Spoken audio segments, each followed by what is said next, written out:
ప్రభువా వినగలిగిన చెవులు, గ్రహించగలిగిన మనస్సు కూడా దయచేయమని, సమస్త కీర్తి ఘనత మహిమ నీకే ఆరోపిస్తూ అతి త్వరలో రానై ఉన్న నజరేయుడైన యేసుక్రీస్తు ప్రభు శక్తి గల నామంలో అడిగి వేడుకొని పొందుకున్నాము మా తండ్రి. ఆమేన్. హల్లెలూయా. హల్లెలూయా. ప్రభు నామానికి మహిమ కలుగును గాక. మనం పోయిన వారం నుండి మనం చూసిందే ఆత్మ నింపుదల లాస్ట్ ఫ్రైడే కాపర్ల గురించి మాట్లాడుతూ ఉన్నాం. మంచి కాపరి జీతగాళ్ళు. మంచి కాపరి జీతగాడి గురించి మాట్లాడుతూ ఉన్నాం. మంచి కాపరి ఎవరు, జీతగాళ్ళు ఎవరో మనము దేవునికి లేఖనంలో మనము చూస్తూ ఉన్నాం. మన ప్రభు అయిన యేసుక్రీస్తు మంచి కాపరి అని మనం పోయినసారి చూసాం. కానీ మంచి కాపరిని లక్షణాలు ఎలా ఉంటాయో అనేది మనం మొదలెట్టాం. ఆయన గొర్రె కాపరి గొర్రెలకు ని ప్రేమిస్తాడు అని వాక్యం చెప్తుంది. గొర్రెలను ఏం చేస్తాడు? ప్రేమించేవాడుగా ఉంటాడు. ఏదో చెప్పుకుంటూ వెళ్ళిపోవటం కాదు, వాళ్ళ మీద ప్రేమ ఉండాలి. ఎందుకంటే ప్రేమ అనేక పాపాలని కప్పుతుంది. దేవుడు ప్రేమ స్వరూపి కాబట్టి అందుకే పేతురుని అడిగాడు, నువ్వు నన్ను ప్రేమిస్తున్నావా అని అడిగాడు 3 మార్లు. అవునయ్యా నీకు తెలుసు కదా అని. చివరికి ఏం చెప్పాడు? అవునయ్యా నీకు తెలుసు కదా, అయితే నా గొర్రెల్ని మేపు అన్నాడు. అంటే దేవుణ్ణి ప్రేమించేవారు కాపర్లు ఏం చేయాలి? గొర్రెలను కూడా అలాగే ప్రేమించాలి. ఎందుకంటే తన కొరకు జీవించడు. ఎప్పుడన్నా గుర్తుపెట్టుకోండి, ఒక క్రైస్తవుడు తన కొరకు జీవించడు. జీవించినా మరణించినా అది క్రీస్తు కొరికే అని బైబిల్లో రాయబడి ఉంది. ఇప్పుడు మనుషులు దేవుడి కొరకు జీవిస్తే గనక అప్పుడు గొర్రెల్ని కూడా జాగ్రత్తగా వాళ్ళు ఏం చేయాలి? కాపాడుకుంటూ రావాలి. వాళ్ళని కాచి అలాగే ప్రేమతో వాళ్ళని నడిపించాలి. ఎందుకంటే గొర్రెల్ని మనము ప్రతిసారి తిడుతూ ఉండకూడదు. మన కొన్ని విషయాలు మన పాత నిబంధన నుంచి మనం తెలుసుకోవచ్చు. కోపగించటము కానీ, వాళ్ళ మీద ఏదైనా కానీ వాళ్ళు చెప్పినది మనము జాగ్రత్త వినాలి. ఎందుకంటే మీకు లేకపోవచ్చేమో, ఏది కాపర్లకి బాధ లేకపోవచ్చు, ఆస్తి అంతస్తులు ఉండొచ్చేమో, కానీ గొర్రెలకి అందరికి ఉండదు. అందుకే వాళ్ళు అనేక విషయాలు ఎవరి దగ్గరికి వస్తారు? దేవుడికి చెప్తారు. అలాగే కాపర్లు కూడా వచ్చి చెప్తూ ఉంటారు, అయ్యా నా బాధ ఇది, నేను ఈ సమస్యలో ఉన్నా అన్నప్పుడు మనం జాగ్రత్తగా వాళ్ళని నడిపించేవారుగా ఉండాలి. వాక్యము ద్వారా మనం దేవుడు మనకిచ్చిన ఆ యొక్క జ్ఞానము ద్వారా మనల్ని కూడా ఏం చేయాలి? వాళ్ళని కౌన్సిల్ చేయాలి. కౌన్సిల్ చేసి మళ్ళీ వాళ్ళని బలపరిచి స్థిరపరిచి మళ్ళీ ప్రభులోకి నడిపించాలి. అది కాపర్లు చేసే పని. అందుకే ప్రేమతో కూడిన ఈ యొక్క బాధ్యత ఇది. ప్రేమ లేని వారు ఆయన జీతగాడు.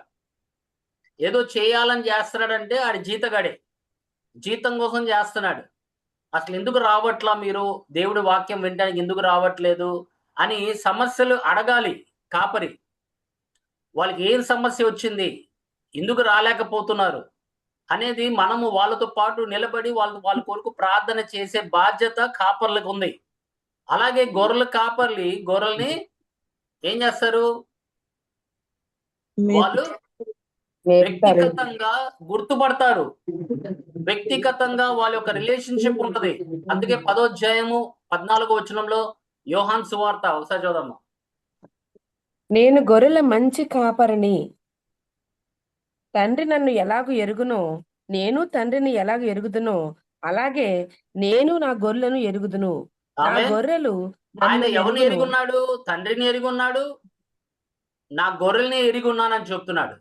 నా గొర్రెలు నన్ను ఎరుగును అంటే ఇది ఒక పర్సనల్ రిలేషన్షిప్. కాపరితో మన ప్రభువైన యేసుక్రీస్తు మా మంచి కాపరి కాబట్టి ఆయనతో ఒక పర్సనల్ రిలేషన్షిప్ మనము స్థాపించాం. ఇప్పుడు ఈ కాపరి కూడా భూమి మీద ఉన్న కాపర్లు కూడా అలాగే దేవుడికున్న ఎరిగి వీళ్ళు ఏం చేయాలి? వాళ్ళ గొర్రెల్ని కూడా ఎరిగేవారుగా ఉండాలి. ఆత్మీయంగా ఎలా ఎదుగుతున్నారు, ఆత్మీయంగా దేవుడి సన్నిధిలో ఎలా ఉంటున్నారు, ఎలా జీవిస్తున్నారు, ప్రార్థన అనుదినము చేస్తున్నారా లేదా, వాళ్ళు ఎలా ప్రార్థన చేస్తున్నారు అనేది జాగ్రత్తగా వాళ్ళు ఎరిగి ఉండాలి. లేకపోతే వాళ్ళు జీతగాళ్ళు అవుతారు. అర్థమైందా? అందుకే ఇది ఒక పొజిషనే కాదు. కాపర్లు అనేది దేవుడు వాళ్ళకి ఇచ్చింది ఒక పొజిషనే కాదు. అది ఒక రిలేషన్‌షిప్. ఎందుకంటే తన మనస్సుని ఎరిగిన వాడు ఆయన ప్రజల మనస్సు కూడా ఎరిగి ఉండాలి. అందుకే దేవుడు ఎప్పుడు మనతో రిలేషన్‌షిప్ ఉండటానికి కారణం ఏంటంటే, తన గొర్రెలకి ఏది అవసరమో ఆయన మీరు అడుగుతున్నారు. అయ్యా! నాకు కొన్ని విషయాలు తెలియట్లేదు. కొన్ని సత్యాలు తెలియట్లేదు. అప్పుడు ఆయన ఏం చేస్తాడంటే, ఆ కాపరితో మాట్లాడతాడు. మీకు ప్రత్యేకంగా మాట్లాడొచ్చు. అయినా కూడా దేవుడు ఏం చేస్తాడంటే, కాపరులతో మాట్లాడి వివరించే ఇది కృప ఇచ్చి మీకు తెలియపరచువాడుగా ఉంటాడు. అందుకే మన ప్రభువైన యేసుక్రీస్తు పేతురు గురించి ఆయన యొక్క బలహీనత గురించి ముందే చెప్పాడు. నువ్వు పడతావు. 3 మార్లు నన్ను ఎరగను అని చెప్తావు. అయినా కూడా నువ్వు బలపరచబడినప్పుడు నీ యొక్క సహోదరుల్ని బలపరచు. కాపరికి మొత్తం తెలియాలి. దేవుడు అందుకే తెలియపరుస్తాడు.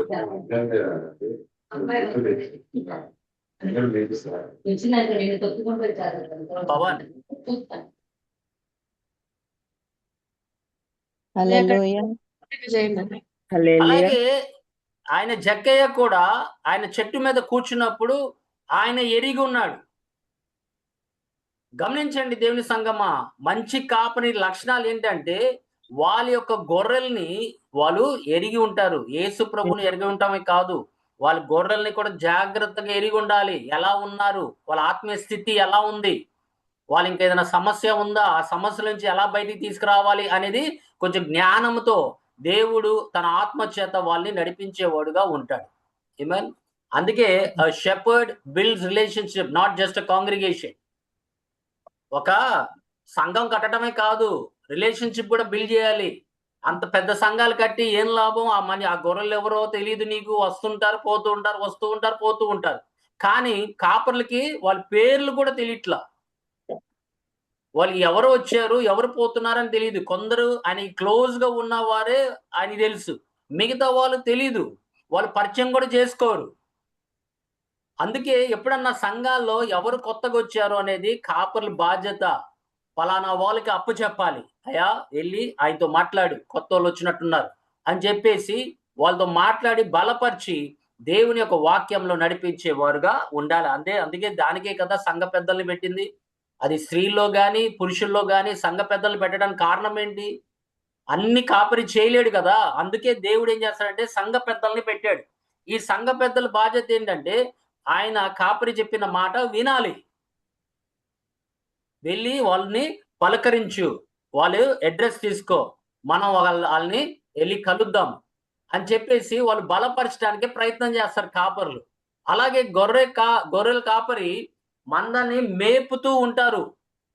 దేవుని యొక్క వాక్యము ద్వారా వాళ్ళని మేపుతూనే ఉంటారు. అందుకే దేవుడు ఏం చెప్పాడంటే యెరెమీయా గ్రంథం 3:15 ప్రకారంగా, నాకు ఇష్టమైన కాపరులు మీకు నియమింతును, వారు జ్ఞానముతోను వివేకముతోను మిమ్మును ఎలదేరు అన్నాడు. That means I will feed my sheep according to the pastors that I give you అన్నాడు, విత్ నాలెడ్జ్ అండ్ అండర్స్టాండింగ్. దేవుని సంగమా, వాళ్ళు ఎలా నేర్పించారంటే మిమ్మల్ని శిష్యులుగానే వాళ్ళు మార్చాలి. అలాగే విశ్వాసులతోనే వదిలేయకూడదు ఎవరు. ఏ కాపరి కూడా ఎక్కడ బైబిల్లో మీరు వెళ్ళి విశ్వాసుల్ని తయారు చేయమని ఎక్కడ చెప్పలా. ఆయన చెప్పింది ఏంటంటే శిష్యులుగా వాళ్ళని తయారు చేయమన్నాడు. శిష్యులు ఏంటంటే వాళ్ళు యేసుక్రీస్తు ప్రభునే వెంబడిస్తారు, యేసుక్రీస్తు ప్రభు స్వరమే వింటారు, యేసుక్రీస్తు గురించే మాట్లాడతారు. దేవుని సంగమా, అలాగ కాపర్లు అలా నడిపించాలి. అంటే దేవుడినే చూపించాలి, దేవుడే వాళ్ళ ఆధారం అని చూపించాలి, దేవుడే వాళ్ళకి బలం అని చూపించాలి, దేవుడే వాళ్ళకి సహాయం చేసేవారుగా ఉండాలి. అలా నేర్పించాలి కాపరి. అంతేగాని ఆయన మీద ఆధారపడటానికి కాదు. ఆయన ఎలా బలపరచాలంటే సంఘాన్ని, వాళ్ళు ఎప్పుడన్నా ఏదైనా అవసరం ఉన్నప్పుడు వాళ్ళు మోకరించి ప్రార్థన చేసి దేవుడి సన్నిధిలో మొర్ర పెట్టేవారుగా ఉండాలి. అలా నేర్పించాలి కాపర్లు. అందుకే దేవుని సంగమా, మనం ఎప్పుడన్నా కానీ ఎక్కడ శిష్యుల గురించే మాట్లాడాడు కాబట్టి విశ్వాసుల గురించి మాట్లాడాడు. విశ్వాసులు ఏంటంటే నూతనంగా వచ్చే విశ్వాసుల్ని బలపరుస్తూ మేపుతూ వాళ్ళని ఏం చేయాలి? వాళ్ళని శిష్యులుగా కాక శిష్యులుగా వాళ్ళని మార్చాలి. వాళ్ళు కూడా వెళ్ళి దేవుని యొక్క సంఘాన్ని కట్టడానికి వాళ్ళు ప్రయత్నం చేయాలి. వాళ్ళు బయటికి వెళ్ళి, సంఘం నుంచి బయటికి వెళ్ళి వాళ్ళు సువార్త ప్రకటించే వారుగా ఉండాలి. అలా సిద్ధంగా చేయాలి తప్ప మనకి శిష్యులుగా తయారు చేయడం కాదు. అందుకే యోగ్యమైన బోధన దేవుడు ప్రజలకి మనము పోషించాలి. మంచి కాపర్లు అదే పని చేస్తారు. అందుకే ప్రభువైన యేసుక్రీస్తు మత్తయి సువార్త 5-7 మీరు చూసినట్లయితే వాళ్ళని చూసి ఆయన కనికరము పొందాడని చెప్తున్నాడు. అలాగే వాళ్ళకి ఏం కావాలి, ఏం తినాలి, వీళ్ళు వెళ్తున్నారు, వీళ్ళు మధ్యాహ్నం వెళ్తున్నారు, మళ్ళీ వీళ్ళకి ఏదైనా పెడదామా అని అడుగుతాడు. అడిగినప్పుడు మన దగ్గర ఏముందయ్యా, మన దగ్గర ఏం లేదు కదా, అయితే ఏదైనా ఉంటే తీసుకురా అని చెప్పాడు. అప్పుడు ఆ చిన్న పిల్లోడు ఆహారాన్ని తీసుకొచ్చాడు. దాన్ని కృతజ్ఞత చెల్లించి దాన్ని విరిచినప్పుడు అది ఏమైంది? దేవుడు దాన్ని మల్టిప్లై చేసినట్టుగా చూస్తాడు. ఎందుకంటే ఆయన బాధ్యత, కాపరి బాధ్యత ఏంటంటే ఫిజికల్ గా పోషించటము, అలాగే స్పిరిచువల్ కూడా పోషించాలి. ఇప్పుడు పేదవాళ్ళు ఉంటారు, చర్చిలో సంఘాల్లో పేదవాళ్ళు ఉంటారు. మళ్ళీ వాళ్ళని ఎవరు ఆదరిస్తారు? ప్రేమ కలిగిన సంఘం ఎలా ఉంటుందంటే, దేవుని సంఘమా మొదటి సంఘం లాగానే ఉంటుంది. ఆ మొదటి సంఘం ఎలా ఉండింది మీరు చూశారు. దేవుని యొక్క ఆత్మ ద్వారా నింపబడి వాళ్ళు ఏం చేశారంటే వాళ్ళ యొక్క ఆస్తుల్ని అమ్మి వాళ్ళు పేదవాళ్ళకి సహాయం చేసినట్టుగా ఉన్నారు. ఈ రోజుల్లో ఎవరుంటారమ్మా అలా? చెప్పండి. ఈ రోజుల్లో ఎవరుంటారు అలా? ఒక మనిషి, ఒక తోడు దేవుడి బిడ్డ నా స్థితిలో ఉండాలి, నా స్థితికి నేను తీసుకురావాలి అని అనుకునే సంఘం ఎవరున్నారా? మీరు చెప్పండి. ఎవరికి వాళ్ళే వాళ్ళ జీవితాలను మేపుకుంటూ వస్తున్నారు. కానీ దేవుడు ఏం చెప్పాడు? నీకు సహాయం చేసండి, నిన్ను దీవెనకరంగా ఉంచాలని దేవుడు ఇష్టపడుతున్నాడు.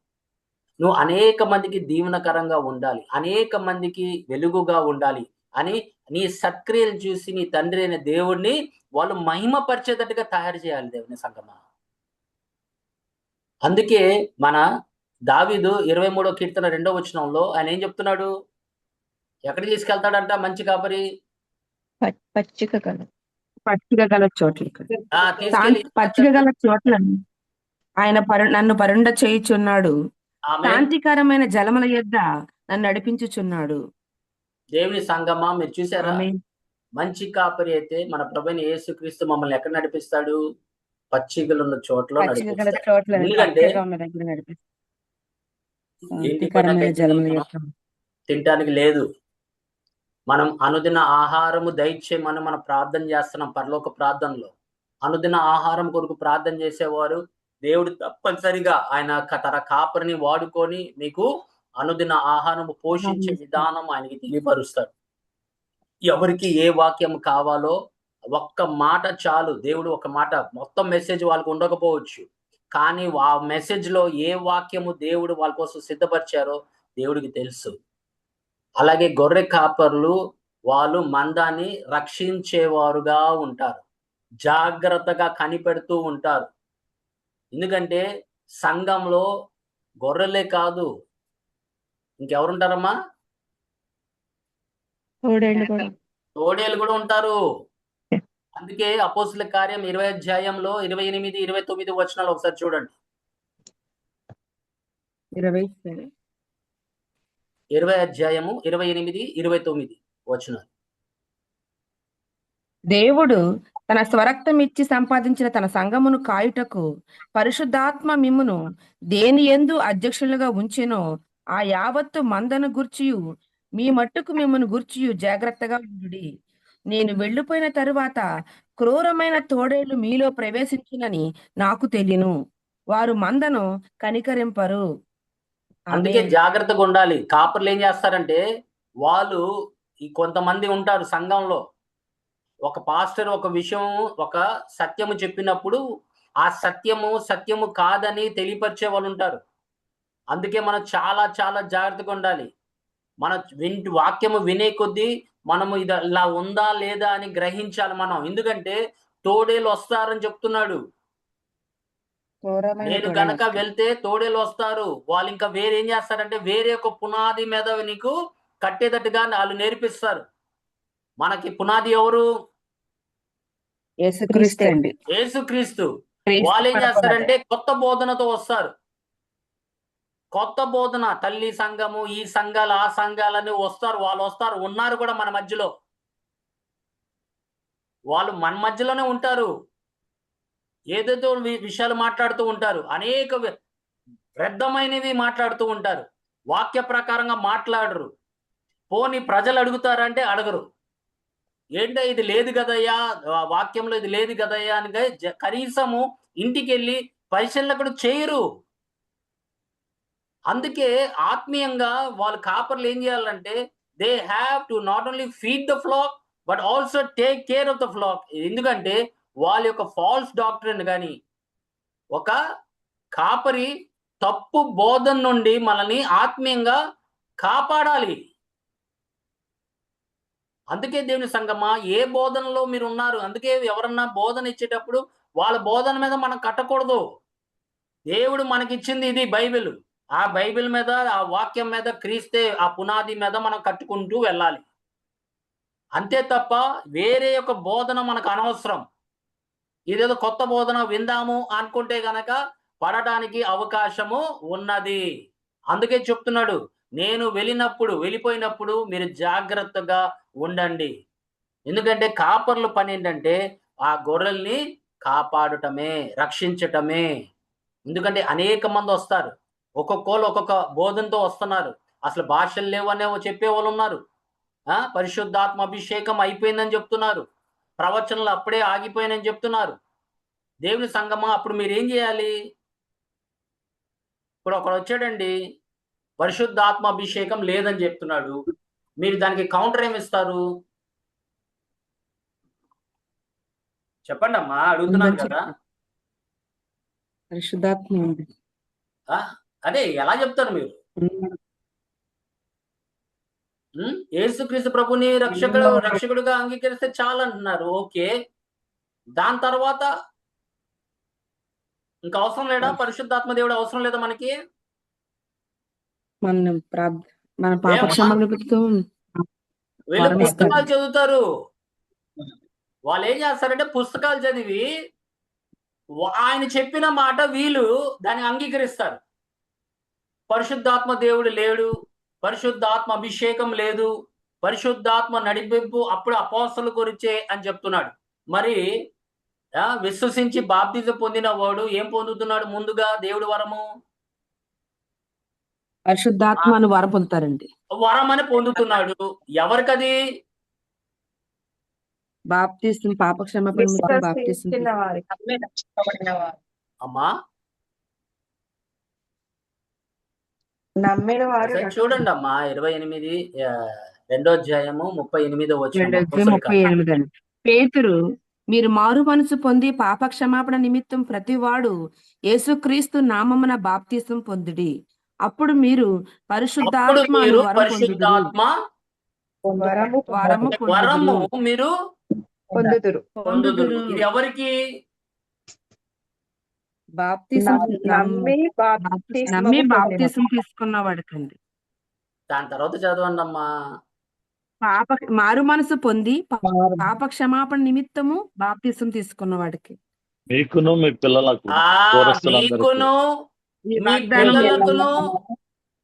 దూరస్తులందరికీ అనగా ప్రభువైన మన దేవుడు తన యొద్దకు పిలిచిన వారందరికీ చెందునని వారితో చెప్పెను. ఈ పరిశుద్ధాత్మ అభిషేకము గాని, లేకపోతే నిండుదల గాని, లేకపోతే తన కుమ్మరించబడటం గాని ఎవరికమ్మా ఇది? మీకును మీ పిల్లలకును ఆయన నమ్మిన ప్రతి వారు దూరస్తులందరికీ ఈ వరము వారందరికీ కూడా. చూసారా? ఇప్పుడు ఎవరన్నా వచ్చి పరిశుద్ధాత్మ దేవుడు అభిషేకం లేదు, ఎందుకంటే పరిశుద్ధాత్మ దేవుడు వచ్చినప్పుడు మీ మీదకి ఆయన మొదటిగా ఏం చేస్తాడంటే మీకు ప్రేరేపించి భాషలో మాట్లాడే వరము నీకు ఇస్తాడు. భాషలో మాట్లాడుతున్నారంటే అక్కడ పరిశుద్ధాత్మ దేవుడు దిగి వచ్చాడని మనము విశ్వసించాలి. ఆ భాషలతో పాటు ప్రవచనలు కూడా మనం చూస్తున్నాము. అంటే అక్కడ దేవుడు ఆత్మ పనిచేస్తుందని. ఇప్పుడు ఎవరన్నా వచ్చి అమ్మా భాషలు లేవు, ప్రవచనలు లేవు, ఏమీ లేవు, అది అపోస్తలుని ఆగిపోయిందంటే ఆయన ముందు మీరు ద్వారం చూపించాలి, బయటికి వెళ్ళడానికి ద్వారం చూపించాలి. ఆయన దేవుడు పంపించిన మనిషి కాడు. అందుకే దేవుని సంగమా ఆమె యోహాన్ సువార్తలో, యోహాన్ పత్రికలో 3వ అధ్యాయంలో 3వ పత్రికలో చెప్తున్నాడు కదా, దేవుడు పంపించిన వారికి మనము శుభం అని పలకాలి. దేవుడు వాడు కాడైతే మన శుభము కూడా పలకాల్సిన అవసరము లేదు. ఎందుకంటే అది యెహోవా విట్నెస్ అవని, ఎవరైనా అవని అమ్మా, నీ రక్షణ నీది, నీ రక్షణ నువ్వు కాపాడుకోవాలి. ఎవరైనా ఆయన రుస్తం అన్నా అవని మనకు అనవసరం. దేవుని యొక్క వాక్యం దగ్గర కాంప్రమైజ్ అవ్వమాకండి. ఎందుకంటే అనేక మంది వస్తారని చెప్పాడు, నేను వెళ్ళిన తర్వాత అన్నాడు. ఇప్పుడు మనం తెలియకుండానే ఒక పాస్టర్ రోడ్డు మీద కలిచాడు, బ్రదర్ ఇలా బాగా మాట్లాడతారు. మనం ఏం చేస్తాం, అయ్యా మా సంఘానికి వచ్చి దేవుడి వాక్యం చెప్పండి అయ్యా అని చెప్తాం. ఆయన వస్తాడు. ఇప్పుడు ఆయన ఎవరో మీకు తెలియదు. ఆయన పరిశుద్ధాత్మ దేవుడు అభిషేకం కలిగిన వాడా కాదా అని మనకి తెలియదు. ఆయన గురించి అసలు డీటెయిల్సే తెలియదు. వస్తాడు, వచ్చి ఒక చిన్న విత్తనం వేసి వెళ్ళిపోతాడు. ఇంకా మీరు దాన్ని విశ్వసిస్తారు, అది ఫలిస్తుంది. అప్పుడు అవిశ్వాసానికి అది ఏం చేస్తుంది, మూలం అవుతుంది. అందుకే జాగ్రత్తగా ఉండాలి. ఇది వాక్య ప్రకారంగా ఉందా లేదా అనేది పరిశీలన చేసుకోవాల్సిన బాధ్యత సంఘాన్ని, అలాగే గొర్రెలు వాళ్ళని అలాగే కాపాడుతూ ఉండాలి. ఏదైనా సందేహం ఉన్నప్పుడు గొర్రెలు ఏం చేయాలి, కాపరి దగ్గరికి వెళ్ళి ఇలా విన్నానండి దేవుని వాక్యం ఇలా ఉంది, మరి ఇక్కడ నేను చూస్తేనేమో నాకు ఎక్కడ దొరకలేదు అన్నప్పుడు ఆయన మిమ్మల్ని కూర్చోపెట్టి చెప్పాల్సిన బాధ్యత ఉన్నది. ఎందుకంటే అదే రక్షించడం అంటే. ఎక్కడన్నా కానీ ఇంకా వేరే యొక్క బోధనలోకి వెళ్ళిపోతావని జాగ్రత్తగా కాపరి, మంచి కాపరి అయితే ఏం చేస్తాడు, కాదు నాన్న మీరు పట్టించుకోవాల్సిన అవసరం లేదు, అది విడిచిపెట్టు. ఇప్పుడు చేప ముక్క ఇచ్చారండి, చేప తింటాం వరకే మన పని, ముళ్ళలు కూడా తింటామంటే అది నీది, అది నీ బాధ్యత. అందుకే మనం చాలా జాగ్రత్తగా ఉండాలి. ఏది ఎవరు పెడుతున్నారు ఏంటి అనేది మనం గ్రహిస్తూ ముందు కొనసాగాలి. అందుకే జాగ్రత్తగా మీ రక్షణ మీరు కాపాడుకోమని చెప్తున్నారు. ఇలాంటి వాళ్ళు ఉంటారు, వస్తారు, మా మధ్యలోనే ఉన్నారని అప్పుడే చెప్తున్నారు వాళ్ళు. అప్పుడు కాపురులు ఏం చేయాలి, గొర్రె కాపురులు మందని రక్షించే విధానము తెలియాలి. ఎందుకంటే దేవుని సంగమా, దావీదు సమూయేలు రాసిన మొదటి సమూయేలు 17:34-36.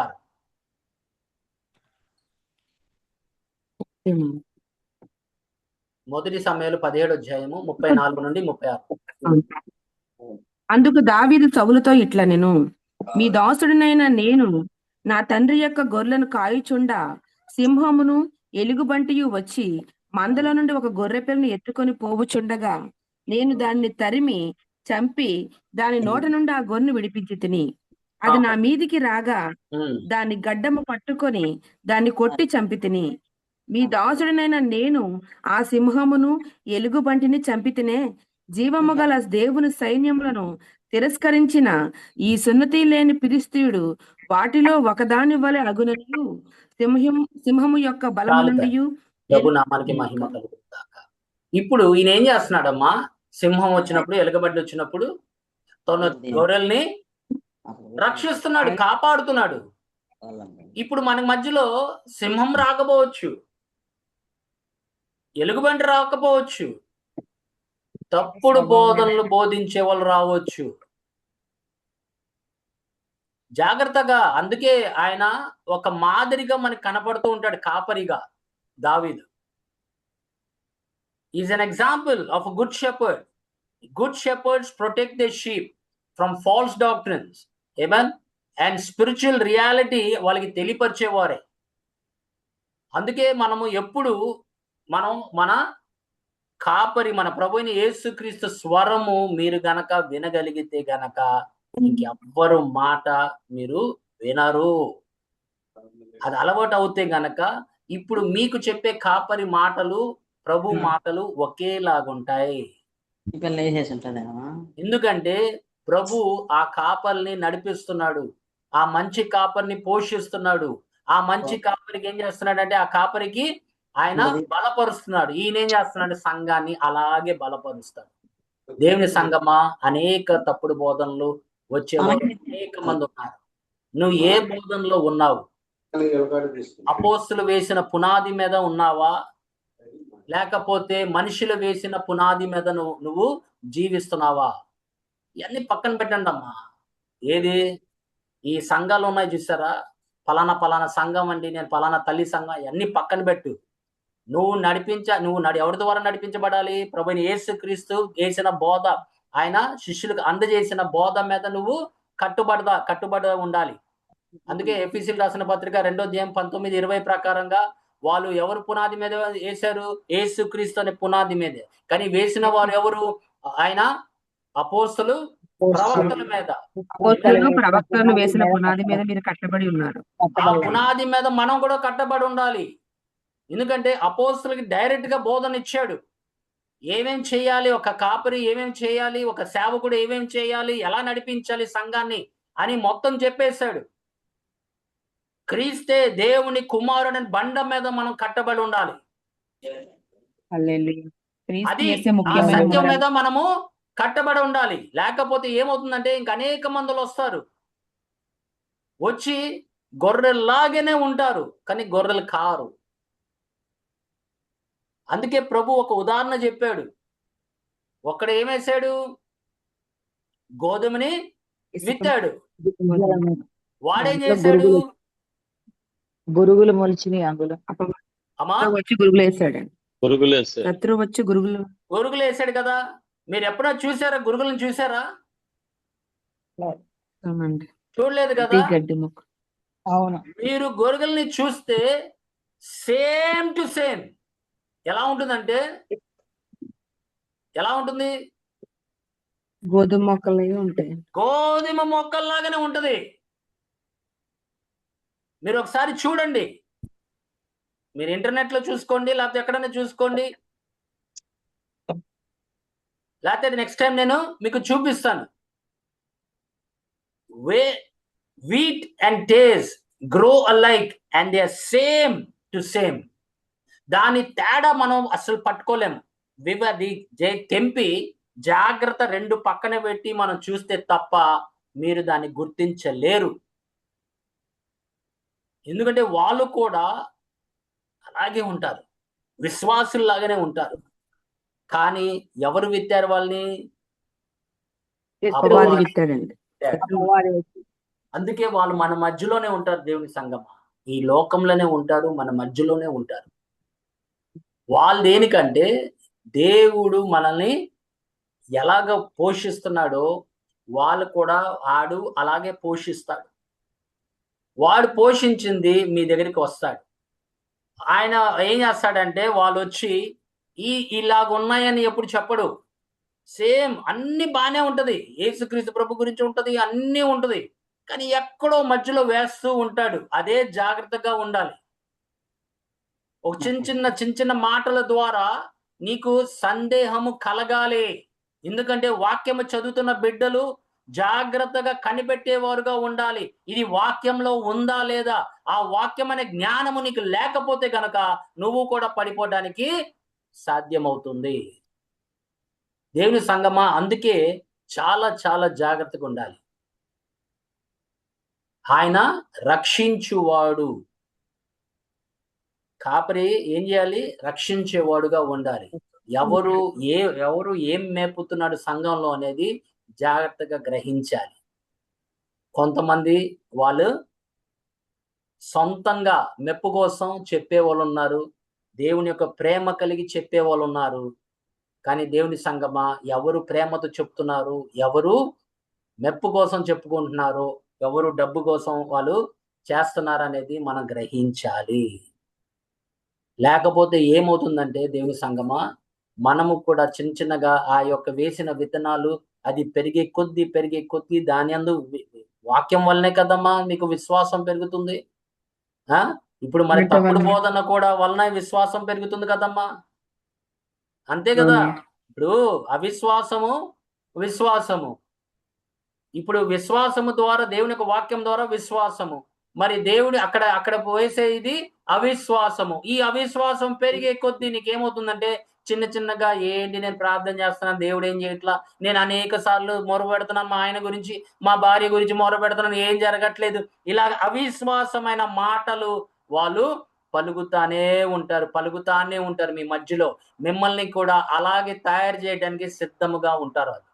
అందుకే దేవుని సంగమా, దేవుడు ఎప్పుడన్నా కానీ గుర్తుపెట్టుకోండి, పరిశుద్ధాత్మ దేవుడు ఎవరిని తక్కువ చేసి మాట్లాడడు.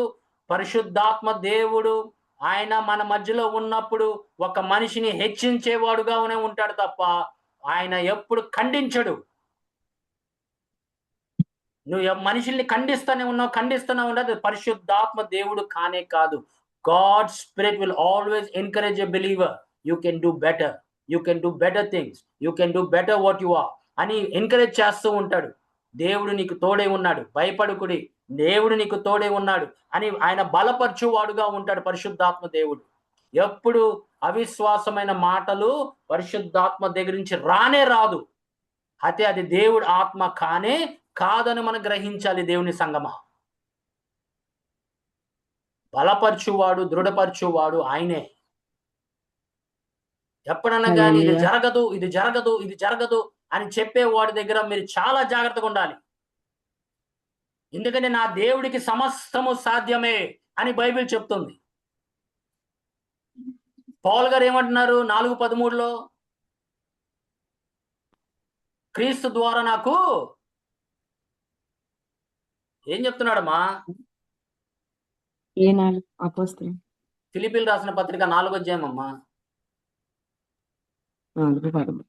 దేవుని కన్నులకు సమస్తము నన్ను బలపరచువాని యందే నేను సమస్తమును చేయగలను. ఎవరు బలపరుస్తున్నారు? ఆమేన్.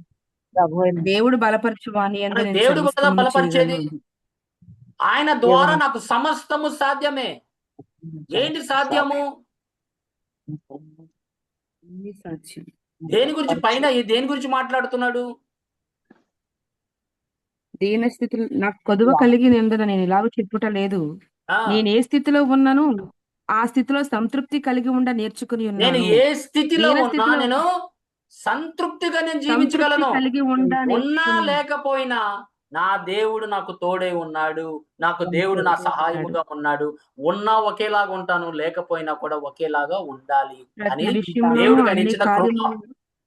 అందుకే ఆయన అంటాడు, I can do all things through Christ which strengtheneth me అని చెప్తున్నాడు.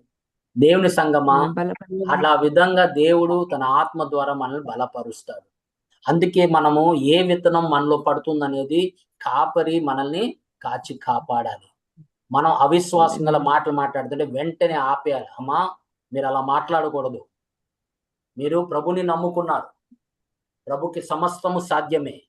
కొంచెం సమయం ఆలస్యం అవ్వచ్చేమో కానీ ఆయన మట్టుకు నమ్మదగిన వాడే. చివరి వరకు మీతో నడిచేవాడు ఆయనే, మిమ్మల్ని బలపరచువాడు ఆయనే, మిమ్మల్ని స్థిరపరచువాడు ఆయనే, నిన్ను లేవనెత్తే కృంగిపోయిన స్థితిలోంచి లేవనెత్తువాడు ఆయనే అని మనం బలపరచాలి తప్ప, లేకపోతే ఏమవుతుందంటే సంఘాల్లో అనేక మంది కృంగిపోతున్నారమ్మా. వాళ్ళకి చెప్పేవారు, వాళ్ళకి ఎంకరేజ్ చేసేవారు చాలా తక్కువ మంది ఉన్నారు. ఎవరు పని వాళ్ళది, రావటం సంఘానికి వెళ్ళిపోవటమే వాళ్ళ పని. కానీ ఏ బిడ్డ ఏ స్థితిలో ఉన్నారు అనేది కూడా కాపరికి తెలియదు, అలాగే ఆ గొర్రెలకి కూడా తెలియదు. వాళ్ళు వస్తున్నారు, ప్రార్థన చేస్తున్నారు, ఏడుస్తున్నారు, వెళ్ళిపోతున్నారు. కానీ వాళ్ళ మొర్ర నీకు వినపడింది. వాళ్ళు దేవుడితో కన్నీరు ప్రార్థన చేస్తున్నాం, నీకు వినపడింది. అయినా కూడా నువ్వు చెవుడివాడిగా ఉండి నువ్వు అక్కడి నుంచి వెళ్ళిపోతే గనక అదొక నీ మీద పడుతుంది ఆ నింద. జాగ్రత్త. దేవుని ప్రేమ కలిగి సంఘం కట్టబడాలి. ఆ సంఘము ప్రేమ మీద కట్టబడాలి. అందుకే ప్రభు చెప్పిన మాట మర్చిపోమాకండి ఎప్పుడు.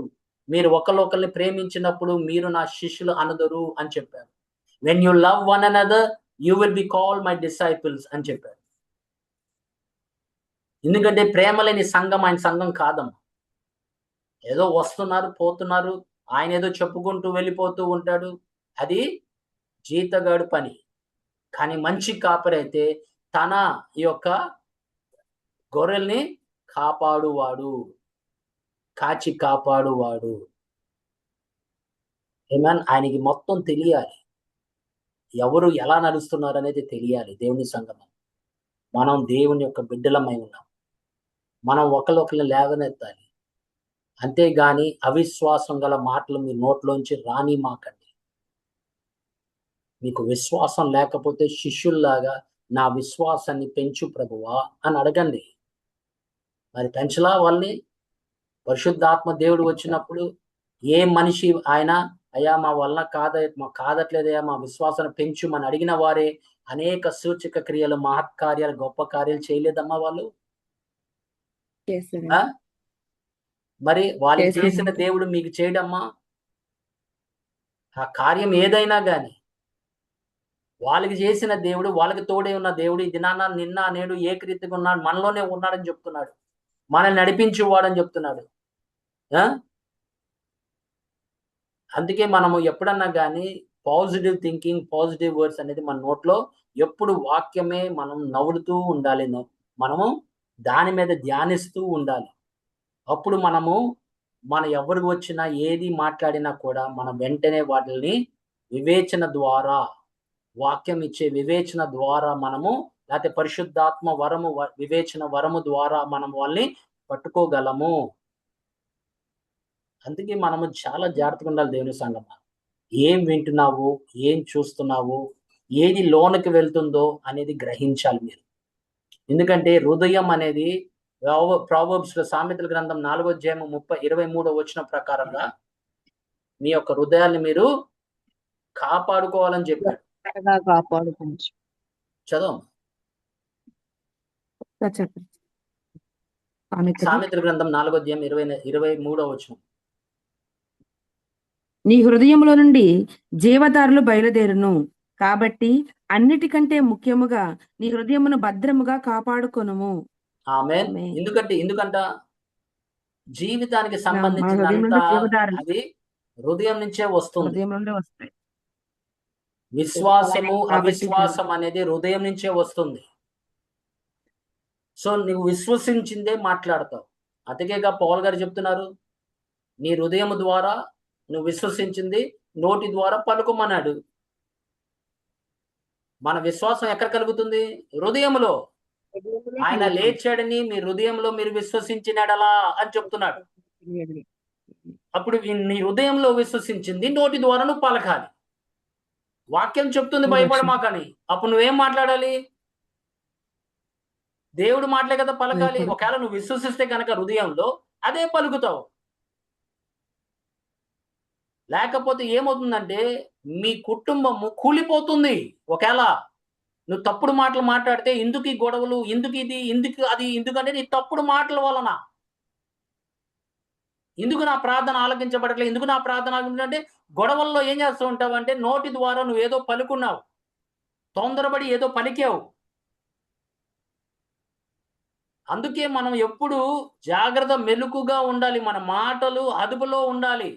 ఎందుకంటే ఎక్కువ మాటల ద్వారా దోషం ఉంటుందని చెప్తున్నాడు. విస్తారమైన మాటలో దోషం ఉండక మానదు. విస్తారమైన మాటల ద్వారా దోషం ఉండటము మానదు అని చెప్తున్నాడు. దేవుని సంగమా, మనము ఎప్పుడన్నా కానీ మనం తప్పుడు మాటలు మాట్లాడుతుంటే కాపరి వెంటనే దాన్ని ఖండించాలి. అలా మాట్లాడరాదు, నువ్వు అలా మాట్లాడితే అలాగే జరుగుతుంది. దేవుని సంగమా, విశ్వాసంతో మాట్లాడండి, వాక్యము చదవండి. ఆ వాక్యము దేవుడు చెప్పిన మాట నీ హృదయంలో విశ్వసించాలి. విశ్వసిస్తేనే గనక నువ్వు దాన్ని పలకగలవు. లేకపోతే ఏమవుతుందంటే ఇంకా వేరే వాళ్ళు వస్తారు, నీ అవిశ్వాసం చూస్తారు. నీ అవిశ్వాసం చూసి వాళ్ళు ఇంకా దాన్ని కొద్దిగా కారం జల్లటము, లేకపోతే ఇంకా కొంచెం దాన్ని మండించటము వాళ్ళు తయారు చేస్తారు. కానీ దేవుని సంగమా, మనం మటుకు బలవంతులుగా మార్చబడాలి. అది కాపరి పని.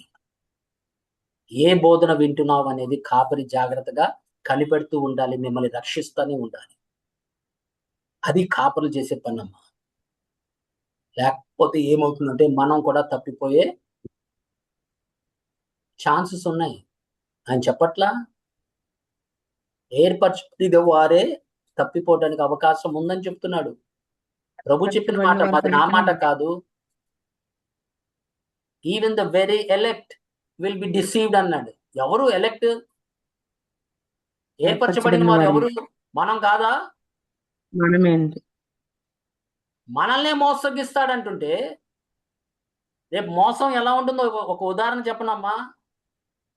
ఒక స్కీమ్ ఉంది, ఒక 2 నిమిషాలు చెప్పి ముగిస్తాను.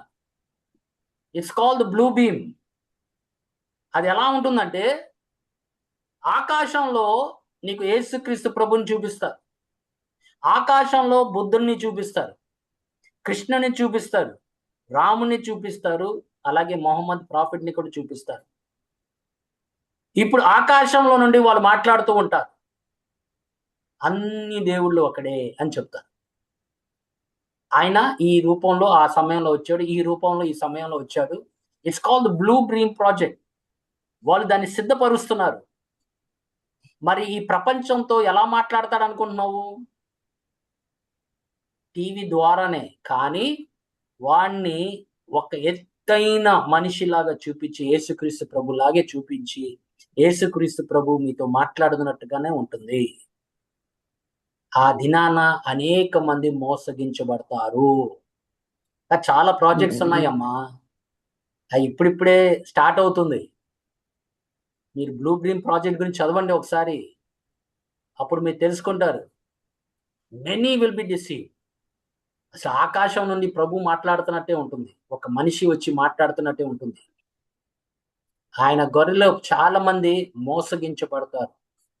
చూడు, యేసే చెప్తున్నాడు కదా, చూడు మేఘంలో యేసే చెప్తున్నాడు అన్ని దేవుళ్ళు ఒక్కడని. మరి ఎందుకు నీకు ఇది యేసుక్రీస్తు ప్రభు ఒకడే, యేసుక్రీస్తు ప్రభు ఒకడే అని అంటున్నావు అని చెప్పేసి వాళ్ళ మనసుల్ని మార్చడానికి ప్రయత్నము చేస్తానే ఉంటారు. దేవుని సంగమా, అందుకే మనము ఇప్పుడే దేవుని వాక్యముతో మనం నిలకడగా ఉండాలి. వాక్యం తెలియాలి. లోకంలో కూడా ఏం జరుగుతుంది అనేది కాపర్లకి తెలియాలి. ఆ యొక్క ఇది వాళ్ళు పంచాలి. గొర్రెలకి జాగ్రత్తగా ఉండండి. అనేక క్రీస్తులు బయలుదేరారని ప్రభు చెప్పలా? చెప్పింది. మరి దేనికి బయలుదేరారు? మోసగించడానికే కదా. నిజమైతే ఏర్పరచబడిన వారు సైతం మోసపరచుటకై గొప్ప సూచక క్రియలు మహత్కార్యములను కనబరిచెదరు. చేస్తారు, చూపిస్తారు కూడా అమ్మా. వాళ్ళ దగ్గర ఆయుధాలు ఉన్నాయి, మీరు ఇంకా తెలియదు మీకు. అసలు ఆశ్చర్యంగా ఉంటుంది తెలుసా? మన ప్రభువైన యేసుక్రీస్తుని చూపించారనుకో ఆకాశంలో యేసుని, ఆయన కాకపోవచ్చు కానీ చూపిస్తాడు. వాళ్ళు రుజుపరుస్తారు, అదిగో మీ యేసు.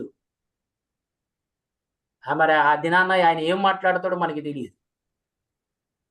కానీ మన ప్రభువైన యేసుక్రీస్తు అయితే ఒకటే చెప్పాడు, మీరు ఈ సూచనలు చూసినప్పుడు సమయము దగ్గరగా అయ్యింది అని చెప్పి ఆయన చెప్తున్నారు. అనేక సూచనల ద్వారా మోసం చేస్తారమ్మ. అందుకేనమ్మా మనం చాలా జాగ్రత్త, పరిశుద్ధాత్మ ద్వారా నడిపించబడాలి. పరిశుద్ధాత్మ డైరెక్ట్ ని చెప్తాడు, ఆడు యేసు కాడు అని చెప్తాడు. లేకపోతే అనేక మంది మోసగించబడతారు. ఇప్పుడు ఎంతమంది అమ్మా చెప్తున్నారు సంఘాల్లో, జాగ్రత్తగా ఉండండి, ఈ విధంగా మీరు మోసగించబడొచ్చు. లేదు, ఎంతసేపు డబ్బు గురించే, హోదా గురించే.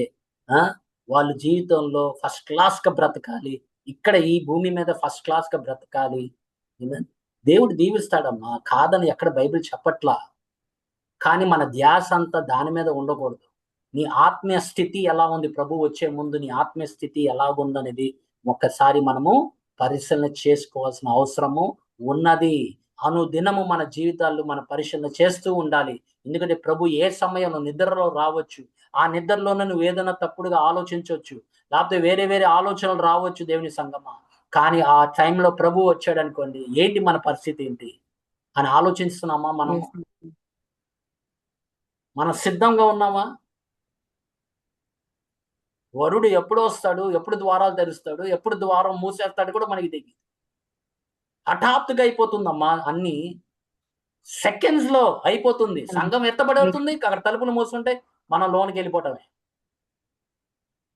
తండ్రి నివాసంలోకి మనం వెళ్ళిపోతాం. అందుకే జాగ్రత్తగా ఉండండి అమ్మ. కాపర్ల బాధ్యత ఏంటంటే మీకు చెప్పటం వరకే, మిగతాది మీరు జాగ్రత్తగా దాన్ని పరిశీలన చేసుకొని మీరు ముందుకు కొనసాగాలని దేవుడు ఇష్టపడతాడు. మిగతా భాగం మనం వచ్చే వారం చూసుకుందాం. కానీ దేవుని సంగమా జాగ్రత్తగా ఉండండి. మీకు కుదిరితే ఆ బ్లూ బీమ్ గురించి మీరు చదవండి. ఏంటి ఆ ప్రాజెక్ట్, ఏంటి, ఎలా మోసగించబడుతున్నాము మనము అనేది మీరు కూడా అది తెలిస్తే గనక మీరు అనేక మందికి హెచ్చరించడానికి అవకాశం ఉంటుంది. దేవుని సంగమా మనకి వాక్యం ఎంత అవసరమో లోకంలో కూడా ఈ వివేచన అనేది ఉండాలి. ఏం జరుగుతుంది బయట అనేది కూడా మనం జరగాలి. చిప్పులు వస్తున్నాయి, ఒక అతను బ్రెయిన్ లో పెట్టుకున్నాడు, చూసారా? ఆయన ఆలోచనలన్నీ వాళ్ళకి తెలుస్తున్నాయి. ఎలా తెలుస్తున్నాయి? బ్రెయిన్ లో చిప్పు పెట్టారు కాబట్టి. నువ్వు ఆలోచన విధానం కూడా వాళ్ళు తెలుసుకోగలుగుతున్నారమ్మా. నువ్వు ఏం ఆలోచిస్తున్నావు, ఎవరి గురించి ఆలోచిస్తున్నావు అనేది అన్ని తెలుసు వాళ్ళకి. ఎలా తెలుస్తుంది? కేవలం ఆ చిప్పు బ్రెయిన్ లో పెట్టడం వల్ల.